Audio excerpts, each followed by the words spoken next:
চোরের মায়ের বড় গলা কথাটি প্রবাদে থাকলেও নতুন করে আরেকটি প্রবাদ যেন তৈরি করতে চাচ্ছেন ফ্যাসিস্ট হাসিনার ৪,৫০০ খ্যাত পুত্র জয়। তার কর্মকাণ্ডে জনতা এখন খেপে গিয়ে বলা শুরু করেছেন চোরের ছেলের বড় গলা। পতিত স্বৈরাচার হাসিনা দেশ ছেড়ে গণহত্যা চালিয়ে ২৪-এর গণঅভ্যুত্থানে চোরের মতো লেজ গুটিয়ে পালিয়ে যায়।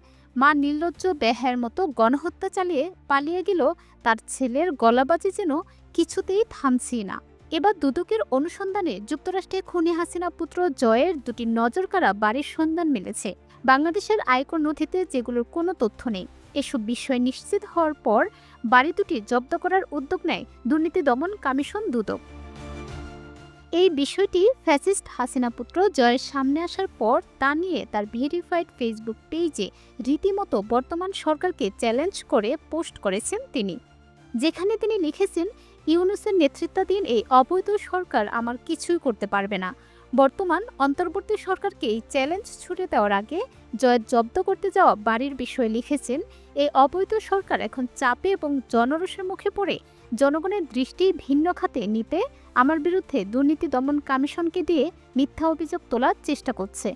আমি ভার্জিনিয়ায় দুটি বাড়ির মালিক নই, একটিই আমার এবং সেটা আমি ২০১৮ সালে কিনেছি, গত বছর নয়। গত বছর আমার ডিভোর্স চূড়ান্ত হওয়ার পর মালিকানা শুধু আমার নামে করা হয়েছে। অন্য যে বাড়ির কথা বলা হচ্ছে সেটিই ছিল আমার আগের বাড়ি, যেটা আমি বিক্রি করে এই বাড়িটি কিনেছি। আমার বাড়িটির মূল্য কেনার পর থেকে প্রায় $১৫ লাখ বা ১৮ কোটি টাকা বেড়েছে। আমি বর্তমান দামে এটি কিনিনি, অনেক কম দামে নিয়েছিলাম।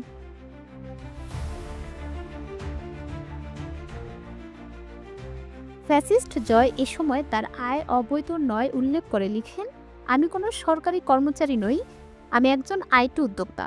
আমার আয় সম্পূর্ণ বৈধ, আমি এখানে কর দিয়ে বসবাস করি।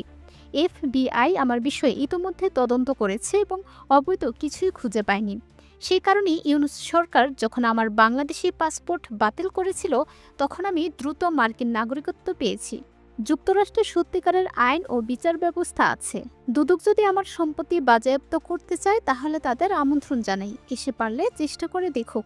আমার আইনজীবীরা যুক্তরাষ্ট্রে দুদকের মোমেনের বিরুদ্ধে মামলা করতে তৈরি হয়ে আছে।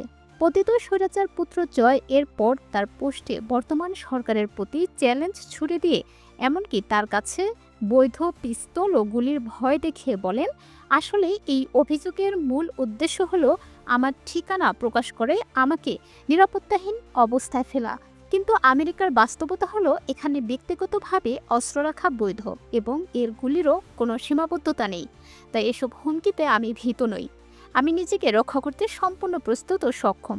আরেকটা কথা, আমার বাড়ি নম্বর কিন্তু ৩২ নয়। ইউনূসের নেতৃত্বাধীন এই অবৈধ সরকার আমার কিছুই করতে পারবে না।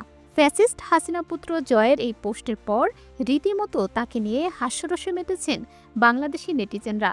একে বিশ্ব জানতিতে নোবেল বিজয়ী অর্থনীতিবিদ ডক্টর ইউনূসের নেতৃত্বাধীন অন্তর্বর্তী সরকারের দিকে চ্যালেঞ্জ ছুড়ে দেওয়া, অন্যদিকে নিজের কাছে পিস্তল আর গুলি থাকার ভয় দেখিয়ে লেজ নাড়িয়ে হুক্কা হওয়া ডাক, সব মিলিয়ে ব্যাপক ট্রোলের শিকার হচ্ছেন তিনি।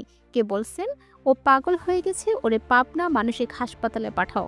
তো আবার কেউ বলছেন একে চিড়িয়াখানায় কেন নিচ্ছে না।